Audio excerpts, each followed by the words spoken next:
ബഹുമാന്യനായ അധ്യക്ഷൻ ശ്രീ കെ സുരേന്ദ്രൻ, രാജേട്ടൻ, എൻ്റെ ഗുരു Shri V Muraleedharan, Shri Kummanam Rajasekharan, Shri P K Krishnadas, Ramapillai sir, Shri Abdullakutty, Shri Anil K Antony, Shri P C George, Shrimati Padmaja Venugopal, N Radhakrishnan, Shobha Surendran, M D Ramesh, P Sudheer, Krishnakumar, പ്രിയമുള്ള സഹപ്രവർത്തകരെ, സുഹൃത്തുക്കളെ, സഹോദരി സഹോദരന്മാരെ, ഈ വിശാല സമ്മേളനത്തില്, നേതൃസമ്മേളനത്തില് ആദ്യമായി ഞാൻ പ്രിയങ്കരനായ പ്രധാനമന്ത്രി നരേന്ദ്രമോദിയെ അഭിനന്ദിക്കുകയാണ്. കാരണം തുടർച്ചയായിട്ട് 3-ാം പ്രാവശ്യം അദ്ദേഹം പ്രധാനമന്ത്രിയായിരിക്കും. ഇന്ത്യയിൽ മാത്രമല്ല, ലോകത്തുള്ള ഏത് ജനാധിപത്യ രാജ്യം എടുത്തു കഴിഞ്ഞാലും ഒരു വ്യക്തി നിരന്തരമായിട്ട് 3 പ്രാവശ്യം തിരഞ്ഞെടുക്കപ്പെടുക എന്ന് പറയുന്നത് അത്ര എളുപ്പമല്ല. ഇന്ത്യയിൽ തന്നെ ഇന്ദിരാഗാന്ധി, ബംഗ്ലാദേശ് യുദ്ധം ജയിച്ച ഇന്ദിരാഗാന്ധി 3-ാം പ്രാവശ്യം പരാജയപ്പെട്ടു. അടൽജി 98-ലും 99-ലും ജയിച്ച അടൽജിയെ 2004 ഈ കാര്യം പറഞ്ഞാണ് പരാജയപ്പെടുത്തിയത്. വീണ്ടും 3-ാം പ്രാവശ്യം വേണ്ട എന്ന്. പക്ഷെ ഇപ്രാവശ്യം നമ്മുടെ രാഷ്ട്രീയ പ്രതിയോഗികൾ നമ്മൾ ഇട്ടുകൊടുത്ത 400-ന്റെ അപ്പുറത്തേക്ക് പോയപ്പോൾ ആ 3-ാം പ്രാവശ്യം എന്നുള്ളത് ചർച്ച ചെയ്യപ്പെട്ടില്ല. അതുകൊണ്ട് സാധാരണ പറയാറുണ്ട്, 3-ാമത്തത് കടന്നു കിട്ടിയാൽ പിന്നെ തടയാൻ സാധിക്കില്ല എന്ന്. ഇനി നരേന്ദ്രമോദിയെ തടയുക എന്ന് പറയുന്നത് രാഷ്ട്രീയ പ്രതിയോഗികൾക്ക് സാധ്യമല്ല എന്ന് പറയുവാൻ ഞാൻ ആഗ്രഹിക്കുകയാണ്. ഇവിടെ പറയുന്ന അവസരത്തിൽ എൻ്റെ കൂടെ നടന്ന്, എൻ്റെ കൂടെ പ്രവർത്തിച്ച്, എൻ്റെ കൂടെ കിടന്നുറങ്ങി, രാത്രി മുഴുവൻ തമാശ പറഞ്ഞ് ചിരിപ്പിച്ച് ഉറക്കിയ ജയകൃഷ്ണൻ മാഷിനെ ഞാൻ ഓർക്കുകയാണ്. അനേകം ബലിദാനികളെ ഓർക്കുന്നു, കൂടെ നടന്നവരെ കഴിഞ്ഞ പതിറ്റാണ്ടുകളിൽ മുഴുവൻ. അവസാനമായിട്ട് നമുക്കറിയാം, രഞ്ജിത്ത് ശ്രീനിവാസനും പാലക്കാട്ടെ ശ്രീനിവാസേട്ടൻ. തീർച്ചയായിട്ടും അവരുടെ ബലിദാനമാണ് നമ്മുടെ കരുത്തെന്ന് പറയുവാൻ ആഗ്രഹിക്കുകയാണ്. അവരെ ഞാൻ സ്മരിക്കുകയാണ്. എന്തുകൊണ്ടോ ഞാനും സുരേന്ദ്രനും ഒരേ രീതിയിൽ ചിന്തിച്ചു പോയി. എനിക്കത് ചിന്തിക്കാതിരിക്കാൻ പറ്റില്ല. കാരണം സഹമന്ത്രിയായിട്ട് നിങ്ങളുടെ മുമ്പിൽ നിൽക്കുമ്പോൾ ആ സ്മരണകൾ ആവശ്യമാണ്. രാജേട്ടൻ നമ്മുടെ സംസ്ഥാന പ്രസിഡന്റുമാരെ പറ്റി പറയുന്ന അവസരത്തിൽ ആ മാർഗനിർദ്ദേശമാണ് എന്നെ ഞാനാക്കിയത്. അതുകൊണ്ടാണ് ഞാൻ ഗുരു എന്ന് വിളിക്കുന്നത്. പിന്നെ മാരാർജി, ഞാൻ കണ്ട BJP നേതാക്കന്മാരിൽ ഏറ്റവും ജനകീയനായിട്ടുള്ള മാരാർജി, അദ്ദേഹത്തെ കണ്ടാൽ പൊട്ടിച്ചിരിക്കാത്ത, അദ്ദേഹത്തിന്റെ പ്രസംഗം ശ്രമിക്കാത്ത, അദ്ദേഹത്തെ ഇഷ്ടപ്പെടാത്ത ഒരു രാഷ്ട്രീയ പ്രവർത്തകനുമില്ലായിരുന്നു കേരള രാഷ്ട്രീയത്തില്. അതുപോലെ തന്നെ രാമൻപിള്ള സാർ, അദ്ദേഹത്തിന്റെ അടുത്തേക്കായിരുന്നു സംശയ നിവാരണത്തിന് വേണ്ടി പോയിക്കൊണ്ടിരുന്നത്. രാഷ്ട്രീയപരമായിട്ടുള്ള ജ്ഞാനത്തിന്റെ കാര്യത്തില് അദ്ദേഹം കേരള രാഷ്ട്രീയത്തില് മുൻപന്തിയിലാണ്. തീർച്ചയായിട്ടും അദ്ദേഹത്തിന്റെ സഹായമുണ്ട്. ശ്രീധരൻ മാസ്റ്റർ എപ്പോഴും ആരും കേൾക്കാതെ തമാശ പറഞ്ഞെന്നെ ചിരിപ്പിച്ചിരുന്ന ശ്രീധരൻ മാസ്റ്റർ CK, ഞാനൊരു സൈക്കിൾ റാലി നടത്തി 1984 22 ദിവസം നീണ്ടുനിന്ന ഒരു സൈക്കിൾ റാലി. അന്ന് മുതൽ എല്ലാ അവസരത്തിലും CKയുടെ ആ സഹായം, പ്രോത്സാഹനം എനിക്കുണ്ടായിരുന്നു. മറ്റൊന്നത് ശ്രീധരൻപിള്ള സാറാണ്. നിയമജ്ഞൻ എന്ന രീതിയിൽ എനിക്ക് സഹായം കിട്ടിയെന്ന് പറഞ്ഞാൽ പലരും അത്ഭുതപ്പെടും. ഇടയ്ക്കെപ്പോഴോ സുപ്രീം കോടതിയിൽ പ്രാക്ടീസ് ചെയ്തുകൊണ്ടിരുന്ന അവസരത്തിൽ അദ്ദേഹത്തിന്റെ സഹായം വിലമതിക്കാൻ കഴിയാത്തതായിരുന്നു. അദ്ദേഹത്തിന്റെ കൂടെ ഡൽഹിയിലെ ഹോട്ടലിൽ താമസിക്കുന്ന അവസരത്തിൽ അദ്ദേഹം ഒരു സെക്കൻഡ് പോലും പാഴാക്കാതെ അധ്വാനിക്കുന്നത് കണ്ടപ്പോൾ അതൊരു മാതൃകയായിട്ട് ഞാൻ എടുക്കുകയാണ് ഉണ്ടായത്. അതുപോലെ തന്നെ VK കൃഷ്ണദാസ്, ഞാനും കൃഷ്ണദാസും കൂടെ ഒരു ട്രെയിനിന്റെ സ്ലീപ്പറിൽ കിടന്നുറങ്ങിയാൽ എങ്ങനെയിരിക്കുമെന്ന് ചിന്തിച്ചാൽ മതി. അത് ചെറുപ്പത്തിലെ ബന്ധമാണ്. യുവത്വത്തിലെ ബന്ധം ശാശ്വതമായിരിക്കുമെന്നും ഏറ്റവും അടുപ്പമുള്ളത് അതായിരിക്കുമെന്നും അതുകൊണ്ട് തന്നെ എനിക്ക് ഏറ്റവും അടുപ്പം കൃഷ്ണദാസിനോടാണെന്നും പറയുവാൻ അഭിമാനമുണ്ട്. അതുപോലെ തന്നെ നമുക്കറിയാം വി മുരളീധരൻ, സംഘടന എങ്ങനെ പ്രവർത്തിക്കണമെന്ന് നിങ്ങളെ പഠിപ്പിച്ചത്, എന്നെ പഠിപ്പിച്ചത് വി മുരളീധരനാണ്. ആ കാര്യത്തിൽ ആർക്കും സംശയമുണ്ടാവില്ല, ഒരു സംശയവും ആർക്കുമില്ല. കുമ്മനവും ഞാനും 3 വർഷം ഒരു വീട്ടിലാണ് താമസിച്ചത്. ലാളിത്യത്തിന്റെ പ്രതീകമെന്ന് പറഞ്ഞു കഴിഞ്ഞാൽ അത് കുമ്മനമാണ്, ആ കാര്യത്തിൽ സംശയമില്ല. മാത്രമല്ല, ഞാൻ വൈസ് പ്രസിഡന്റ് ആയിരുന്നേനെ, സാധാരണ ജനറൽ സെക്രട്ടറിയാണ് ഓഫീസ് ഇൻചാർജ് ആക്കുന്നത്. എന്നെ ആദ്യമാക്കിയത് കുമ്മനമാണ്. ആ കുമ്മനത്തിന്റെ ആ സ്നേഹത്തെ ഞാൻ അംഗീകരിക്കുന്നു. കേരള രാഷ്ട്രീയത്തില് ഞാൻ കണ്ട ഏറ്റവും നല്ല രാഷ്ട്രീയക്കാരൻ അത് K. സുരേന്ദ്രനാണെന്ന് പറയുന്നതിൽ യാതൊരു സംശയവും വേണ്ട. അതുകൊണ്ടാണ് നമ്മൾ ജയിച്ചത്. ഇനി ഞാൻ മന്ത്രിയായതിനു ശേഷം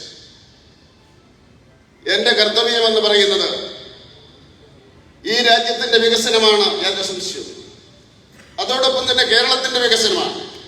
അതിൻ്റെ അകത്ത് രാഷ്ട്രീയം ഉണ്ടാവില്ല, യാതൊരു സംശയവും വേണ്ട. പക്ഷേ ഈ ലിബറലൈസേഷൻ വന്നതിന് ശേഷം ഒരു ധാരണയോ തെറ്റിദ്ധാരണയോ ഉണ്ടായി. അടിസ്ഥാന വികസനത്തിന് വേണ്ടി കടയെടുക്കുന്നത് വലിയ കാര്യമാണ്. ആദ്യഘട്ടത്തിൽ അത് അംഗീകരിക്കപ്പെട്ടു. അതിന്റെ ഉദാഹരണമായിരുന്നു ചൈന. പക്ഷെ അടുത്ത ഘട്ടത്തിൽ അത് അധപതനത്തിലേക്ക് നയിക്കും, ഉൽപാദനക്ഷമതയുമായിട്ട് ബന്ധപ്പെട്ടതല്ല എങ്കിൽ എന്ന് ലോകം കണ്ടോ, അതിന്റെ ഉദാഹരണം ചൈനയായി. അതുകൊണ്ട് എനിക്ക് പറയാനുള്ളത്, കടം മാത്രമാണ് മൂലധനമെന്ന് ധരിച്ചുകൊണ്ട് ആരെങ്കിലും മുന്നോട്ട് പോയി കഴിഞ്ഞാൽ സാമ്പത്തിക സ്ഥിതിയെ നമുക്ക് മുന്നോട്ട് കൊണ്ടുപോകാൻ സാധിക്കില്ല. മാത്രമല്ല, ഭാരതം ഇന്ന് 5ാം സ്ഥാനത്ത് നിന്ന് 3ാം സ്ഥാനത്തേക്ക് കുതിക്കുകയാണ്. ലോകരാഷ്ട്രങ്ങള് മത്സരിച്ചു കൊണ്ടിരിക്കുകയാണ്. തീർച്ചയായിട്ടും ആ ചിന്ത എല്ലാ ഭരണാധികാരികൾക്കും ഉണ്ടാകണം, എല്ലാ രാഷ്ട്രീയ പാർട്ടിക്കും ഉണ്ടാകണമെന്ന് ഞാൻ അഭ്യർത്ഥിക്കുകയാണ്. അവസാനമായി, ഞാൻ മന്ത്രിയാകാൻ കാരണം നിങ്ങളാണ്. അത് നിങ്ങൾക്കറിയാം. എന്നോട് പ്രധാനമന്ത്രി പറഞ്ഞത് നിങ്ങളെ മന്ത്രിയാക്കുന്നത് പ്രവർത്തകർക്ക് വേണ്ടിയാണെന്നാണ്. അതുകൊണ്ട് തീർച്ചയായിട്ടും എനിക്ക് പറയാൻ സാധിക്കും, ഇന്നലെ എങ്ങനെയായിരുന്നോ ഞാൻ നിങ്ങളുടെ കൂടെ, ഇന്ന് എങ്ങനെയാണോ നിങ്ങളുടെ കൂടെ, നാളെയും അങ്ങനെ തന്നെ നിങ്ങളുടെ കൂടെ ഉണ്ടായിരിക്കും. കാരണം നിങ്ങളാണ് എന്നെ മന്ത്രിയാക്കിയത്. നന്ദി, നമസ്കാരം. ഈ യോഗം ഉദ്ഘാടനം ചെയ്തുകൊണ്ട് എന്റെ വാക്കുകൾ ഉപസംഹരിക്കുന്നു.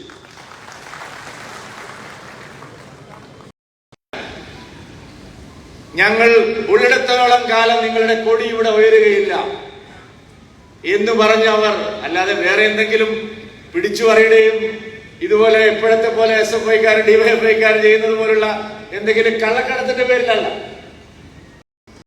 ഈ പതാക, കുങ്കുമഹരിത പതാക, ഈ കാവ്യ പതാക കേരളത്തിലെ ഗ്രാമങ്ങളിൽ ഉയർത്താൻ നിങ്ങൾക്ക് അനുവാദമില്ല എന്ന് പറഞ്ഞിടത്ത് മരണം സംഭവിച്ചാലും കഴുത്തിന്റെ മുകളിൽ നിന്ന് തല അറുത്തു പോയാലും ഈ പതാക വാനിൽ ഉയർത്തും എന്ന് പറഞ്ഞുകൊണ്ട് പോരാടിയതിന്റെ പേരിലാണ് 100-200 ആളുകൾ നമുക്ക് വീരബലിദാനികളായി മാറിയത്.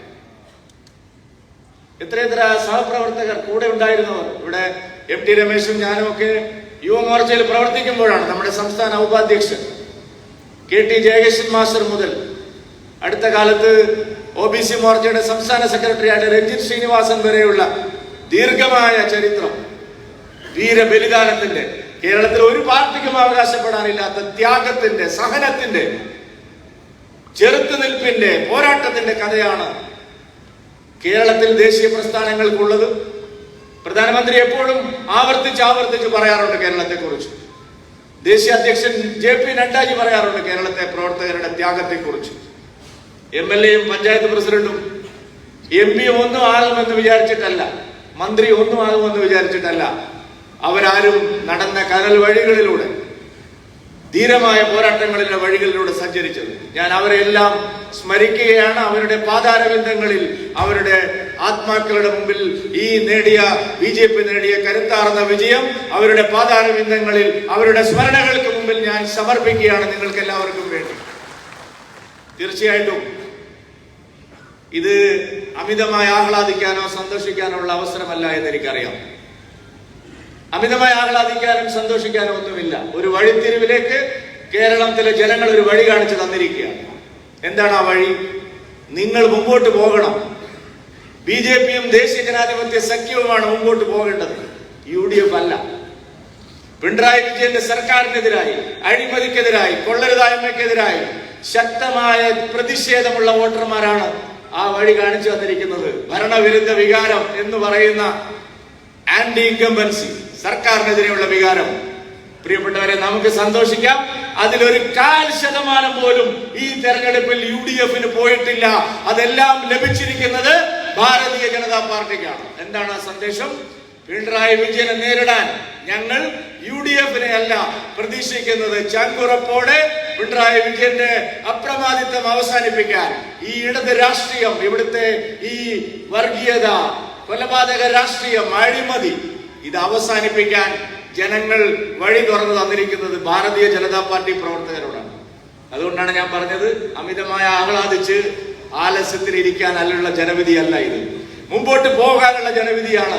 പിണറായി വിജയൻ സർക്കാരിനെയും ഈ കമ്മ്യൂണിസ്റ്റ് മാടമ്പിത്തരത്തെയും കേരളത്തിന്റെ മണ്ണിൽ കെട്ടിച്ച് ദേശീയതയുടെ ഗംഗാ പ്രവാഹം കേരളത്തിൽ ഒഴുക്കാനുള്ള ഭഗീരഥ ദൗത്യമാണ് പ്രിയപ്പെട്ടവരെ കേരളത്തിലെ വോട്ടർമാർ ഈ തെരഞ്ഞെടുപ്പിലൂടെ BJPക്ക് നൽകിയിട്ടുള്ളത്.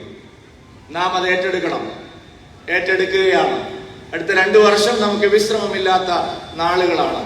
എത്ര നാം ഈ തെരഞ്ഞെടുപ്പിന് വേണ്ടി പ്രവർത്തിച്ചോ. കഴിഞ്ഞ 3 കൊല്ലം ഇവിടെ MT രമേശ് സൂചിപ്പിച്ചു, ഒരുപാട് ആക്ഷേപങ്ങൾ നമുക്ക് കേൾക്കേണ്ടി വന്നു.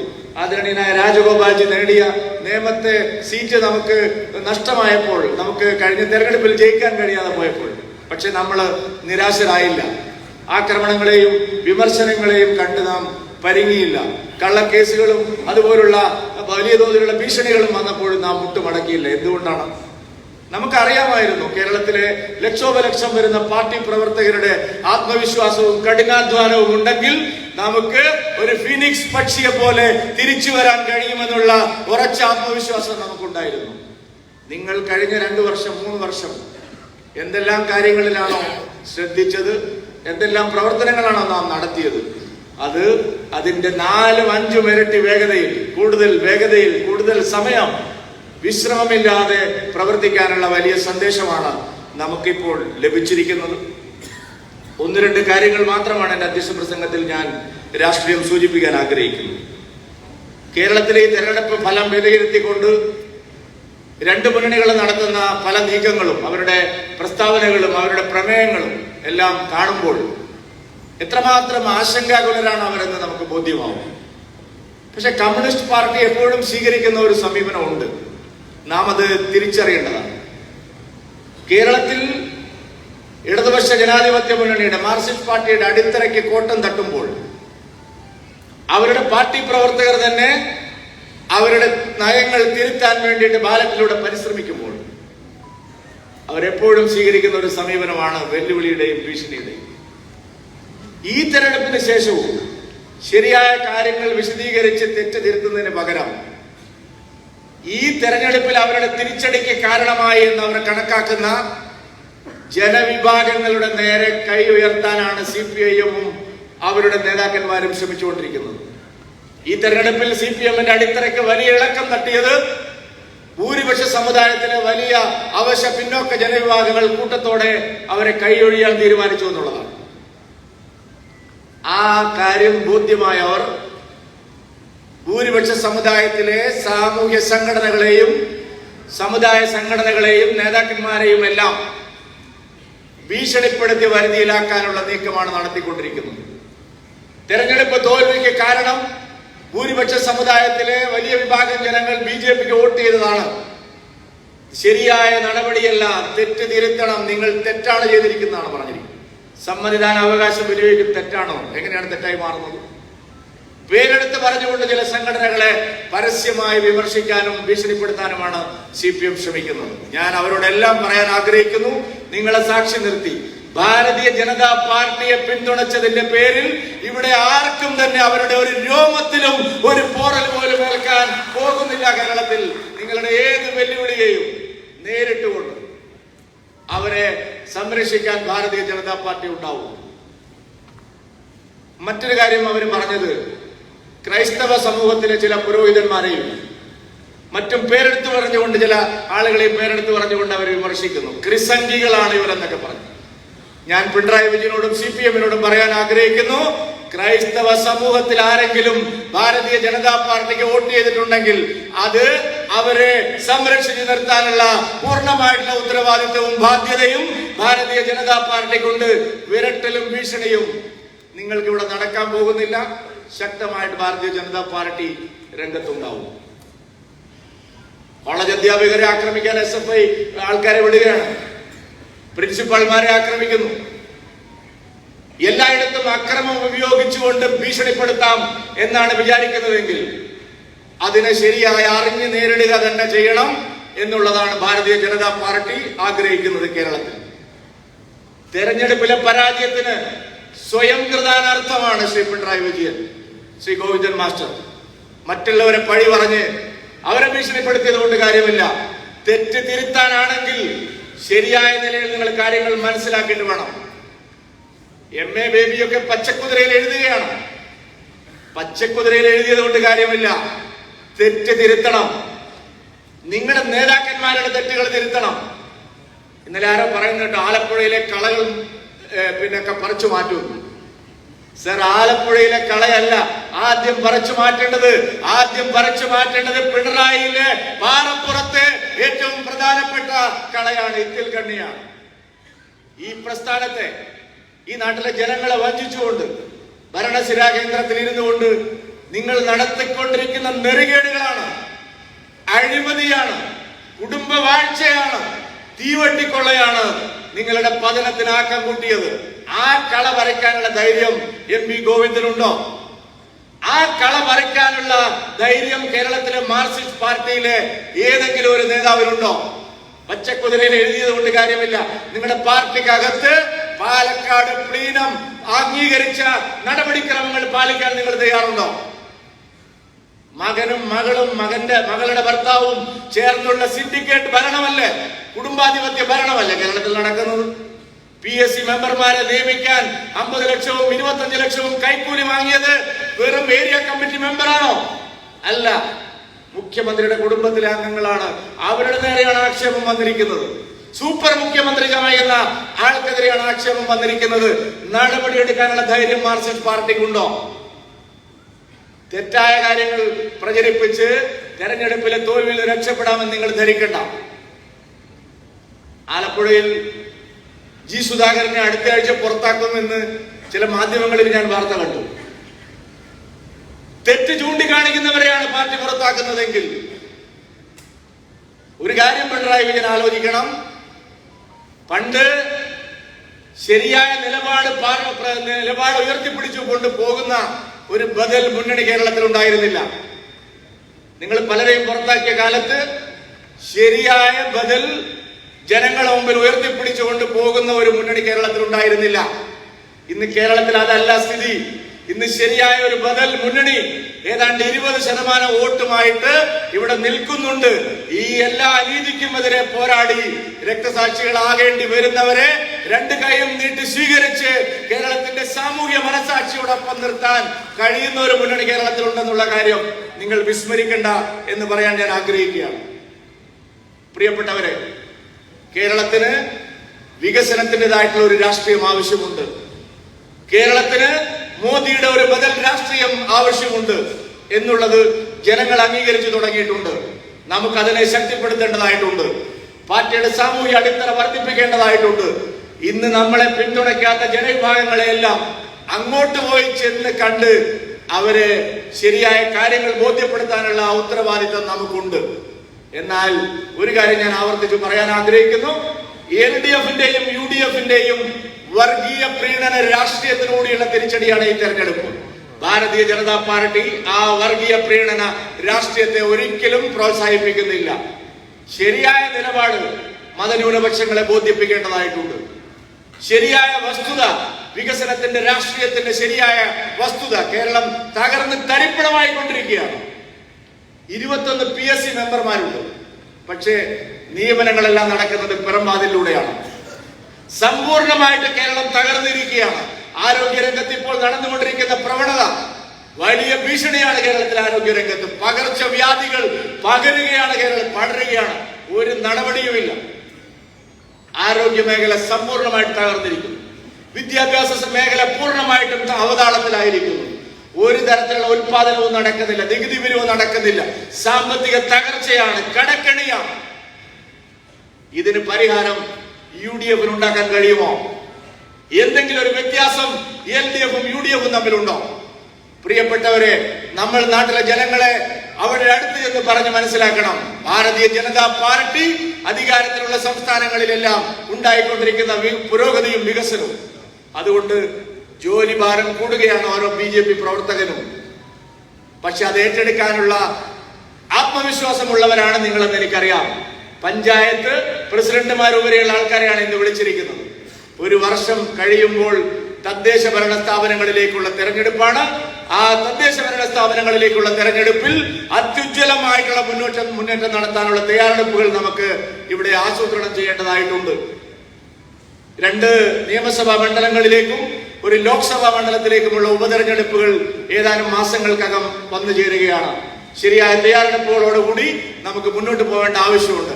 2026 നമ്മളെ സംബന്ധിച്ചിടത്തോളം, കേരളത്തിലെ ഭാരതീയ ജനതാ പാർട്ടിയുടെ ഇന്നത്തെ നേതൃത്വത്തെ സംബന്ധിച്ചിടത്തോളം, നിങ്ങൾ പഞ്ചായത്ത് പ്രസിഡന്റുമാർ മുതൽ മുകളിലോട്ടുള്ള എല്ലാവരോടും ഞാൻ അടിവരയിട്ട് പറയുന്നു, ഭാരതീയ ജനതാ പാർട്ടിയുടെ ഇന്നത്തെ നേതൃത്വം കേരളത്തിലെ ഗ്രാമാന്തരങ്ങളിൽ അവർ ചെന്ന് 2026 നമ്മുടെ കൃത്യമായിട്ടുള്ള ജനങ്ങളുടെ പിന്തുണ വർദ്ധിപ്പിക്കാൻ ആവശ്യമുള്ള ഈ അടിത്തറയിൽ നിന്നൊക്കെ ഒരു കുതിച്ചുചാട്ടത്തിനുള്ള ഒരു വലിയ മുന്നേറ്റത്തിനുള്ള തയ്യാറെടുപ്പിന് നമ്മൾ ഇപ്പോഴേ പരിശ്രമം ആരംഭിക്കണം.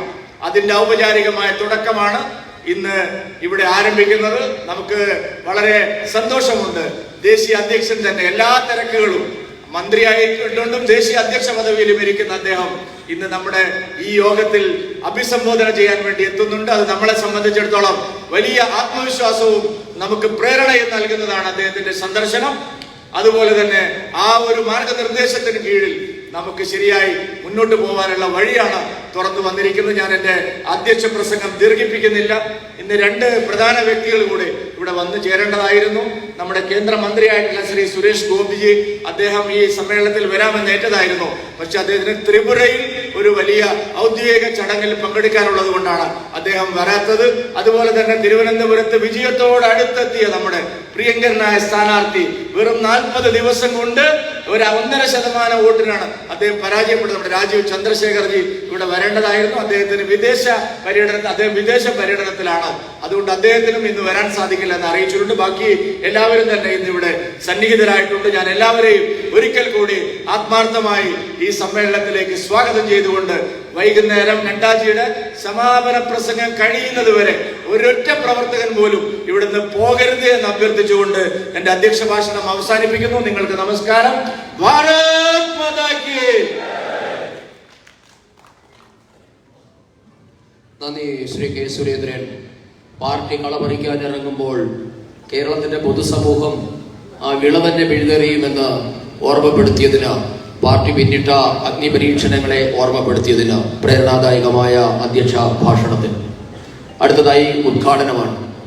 ശ്രീ ജോർജ് കുര്യൻ, അദ്ദേഹത്തെ പറ്റി സ്വാഗത പ്രാസംഗികൻ ഇവിടെ സൂചിപ്പിച്ചു കഴിഞ്ഞു.